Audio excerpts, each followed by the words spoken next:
अस्सलाम वालेकुम दोस्तों, कैसे हैं आप लोग। उम्मीद करते हैं खैरियत से होंगे। संडे वाला दिन है और क्रिप्टो मार्केट में हमने देखा है कि संडे और सैटरडे को क्योंकि वीकेंड होता है तो वॉल्यूम कम होता है और वही दोस्तों इस टाइम हमें देखने को मिल रहा है। इंट्रा टाइम फ्रेम के अंदर अगर आप नोट करो तो बिटकॉइन जो है ना वो एक साइडवेज सी ही मूवमेंट के अंदर चल रहा है। ये आपके सामने है कि बिटकॉइन यहाँ पर जो है 62,400 का रेजिस्टेंस लेवल और यहाँ पर तकरीबन जो है 61,697 का सपोर्ट लेवल लेकर इस टाइम चल रहा है 1 घंटे के टाइम फ्रेम के अंदर। यहाँ पर दोस्तों आपके सामने है कि हमें एक पैटर्न भी बनता हुआ दिखाई दे रहा है 1 घंटे के टाइम फ्रेम के अंदर और फिलहाल के लिए बिटकॉइन जो है इसी के अंदर स्क्वीज हो रहा है। इसके अलावा दोस्तों जो वीकली क्लोजिंग है इस बार की वो भी काफी इंपॉर्टेंट है, तो उस पर मेरी नजर है। जो भी सिनेरियो बनेगा मैं इंशाल्लाह आपको गाइड करूंगा। बट यहाँ पर दोस्तों अगर आप लोगों को किसी एक एरिया पर नजर रखनी होना जो इस टाइम बिटकॉइन के लिए भी और क्रिप्टो मार्केट के लिए बहुत ज्यादा इंपॉर्टेंट है तो वो है मेरे भाइयों 60,000 का लेवल। ये जब तक होल्ड है 64,000 का या 65,000 का लेवल भी जो है बिटकॉइन के लिए मुश्किल नहीं होगा अगर बिटकॉइन इसको कुछ अर्से के लिए होल्ड कर जाता है। बट अगर दोस्तों ये लेवल टूट जाता है तो फिर यहाँ पर किसी बड़े पंप से पहले और किसी मेगा रैली से पहले जो है ना हम यहाँ पे दोबारा से 57,000 और 55,000 का लेवल भी जो है वो देख सकते हैं। तो इसीलिए दोस्तों हमारा 60,000 का जो लेवल है वो काफी इंपॉर्टेंट है, आप लोग उस पर नजर रखो। इसके अलावा पिछली वीडियोस के अंदर मैंने बहुत सारे ऑल्ट कॉइंस के आपको बाय जोन्स वगैरह दिए थे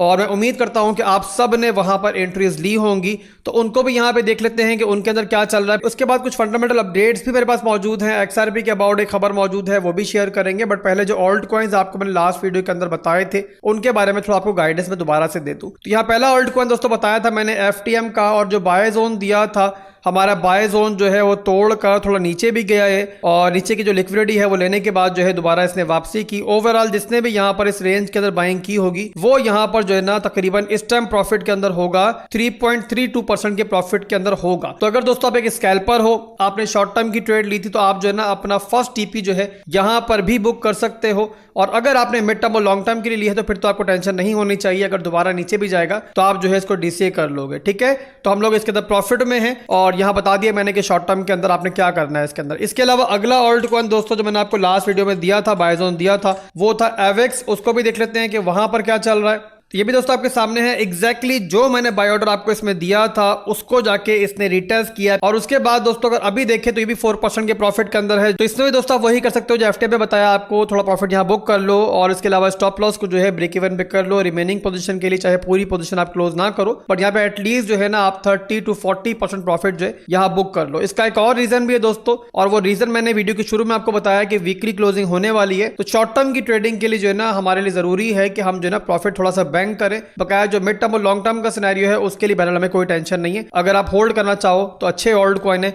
और सारे के सारे हमारी SIP लिस्ट में शामिल हैं। इससे अगला ओल्ड कॉइन BNB दिया था, उसमें देखते हैं कि हमारा बाय जोन फिल आउट हुआ है या नहीं हुआ है। तो इसमें दोस्तों हमारा बाय जोन जो है फिल आउट नहीं हुआ है और ये जो है फिलहाल भी जो है ना अपनी उस पोजीशन को होल्ड कर रहा है कि जहां पर हमने इसको देखा था। तो यहाँ मेरा ख्याल है कि अभी फिलहाल के लिए जो है ना हमें वीकेंड का वेट करना चाहिए और उसके बाद देखते हैं कि इंशाल्लाह क्या सिनेरियो बनता है। अगर आपने इसमें शॉर्ट टर्म की ट्रेड के लिए बाय जोन लगाया था तो आप जो है ना उसको कैंसिल कर सकते हो, हमारी एंट्री जो है फिल आउट इसमें नहीं हुई है। इससे अगला ऑल्ट कॉइन जो मैंने आपको दिया था टाओ दिया था ना, उसको भी देख लेते हैं उसमें बाय जोन हमारा फिल आउट हुआ है या नहीं हुआ है। तो इसका चार्ट भी दोस्तों मैंने ओपन कर लिया है और इसका बाय जोन भी हमारा फिल आउट नहीं हुआ। मगर यहाँ पर मैंने एक चीज आपको बताई थी जब मैंने आपको ये ट्रेड दी थी, सेटअप दिया था कि अगर हमारी लिमिट एंट्री जो है फिल आउट होने से पहले ही अपने फर्स्ट टारगेट को हिट कर लेता है जो कि था हमारा 58.6 का, तो जो है ना हम इसके अंदर ट्रेड फिर नहीं लेंगे। और इसने पहले ही अपने फर्स्ट टारगेट को हिट कर दिया तो बहरहाल ये एंट्री भी जो है हमारी कैंसिल हो गई है। इससे अगला ऑल्ट कॉइन था मेरे भाइयों सोलाना को भी देख लेते हैं हम लोग कि उसमें क्या चल रहा है। तो सोलाना ने भी दोस्तों हमारा जो बाय जोन था वो आपके सामने है कि एग्जैक्टली जो है फिल आउट किया है जबरदस्त तरीके से और उसके बाद जो है कि स्नाइपर एंट्री इसमें भी हमें मिली। और इसके अंदर भी दोस्तों अगर शॉर्ट टर्म के प्रॉफिट को हम देखते हैं तो 1.75% के हम प्रॉफिट के अंदर हैं। प्रॉफिट बहुत बड़ा ज़्यादा नहीं है यहाँ पर, तो इसमें भी दोस्तों आप ये कर सकते हो कि स्टॉप लॉस को ब्रेक इवन पे कर लो अगर शॉर्ट टर्म की एंट्री आपने ली थी ताकि आपकी जो ट्रेड है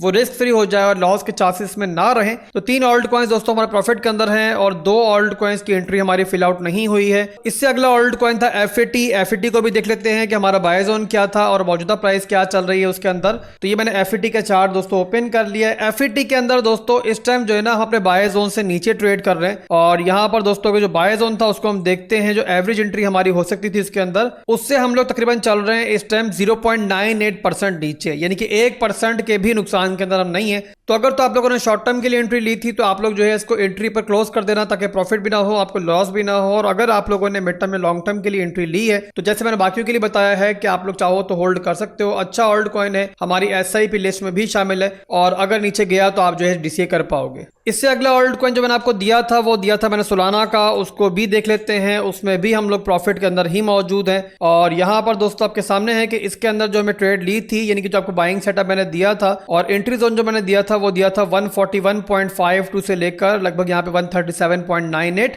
और यहाँ पर आपके सामने है कि हमारे बाय जोन को इसने फिल आउट किया है। और इसके बाद अगर हम देखें कितने प्रॉफिट के अंदर हैं हम इसके अंदर, तो यहाँ पर इसके अंदर भी जो है ना हमारी फर्स्ट एंट्री से हम लोग इस टाइम 1.56 के प्रॉफिट के अंदर हैं। तो इसमें भी हम लोग बहुत ज़्यादा प्रॉफिट के अंदर नहीं है। तो अगर आप लोगों ने शॉर्ट टर्म की ट्रेड दी थी तो आप लोग कम से कम अपने ट्रेड को सिक्योर लाजमी करो, अपने स्टॉप लॉस को ब्रेक इवन पे ले आओ ताकि लॉस के चांसेस जो है खत्म हो जाए। ऊपर जाएगा तो हमारा प्रॉफिट बनता चला जाएगा और अगर नीचे आया तो हम लोग जो है ना लॉस में कम से कम नहीं जाएंगे। अब यहाँ पर मैं एक चीज़ एक्सप्लेन कर दूँ दोस्तों दोबारा से, काफ़ी लोगों को समझ में नहीं आया होगा कि आखिर क्यों आसिफ भाई तमाम ट्रेड्स के स्टॉप लॉस जो है ब्रेक इवन करवा रहे हैं। तो यहां पर दोस्तों दो सिनेरियो होते हैं हमेशा मार्केट के अंदर, एक होता है शॉर्ट टर्म का सिनेरियो, एक होता है हमारा मिड टर्म या लॉन्ग टर्म का सिनेरियो। मिड टर्म या लॉन्ग टर्म के सिनेरियो के अंदर हमें कोई टेंशन नहीं है और वहां अगर मार्केट नीचे भी जाएगी तो ज़्यादा DCA करना होता है, वही इसका कसूल होता है। लॉन्ग टर्म के लिए बाइंग जब भी आप लोग करते हो, बट जब भी शॉर्ट टर्म के लिए बाइंग करते हो तो वहां पर जो है ना हमें एक इनवैलिडेशन के साथ चलना होता है। और खास तौर पर जब ऐसे इवेंट लाइनअप हो जैसे कि अभी यहाँ पे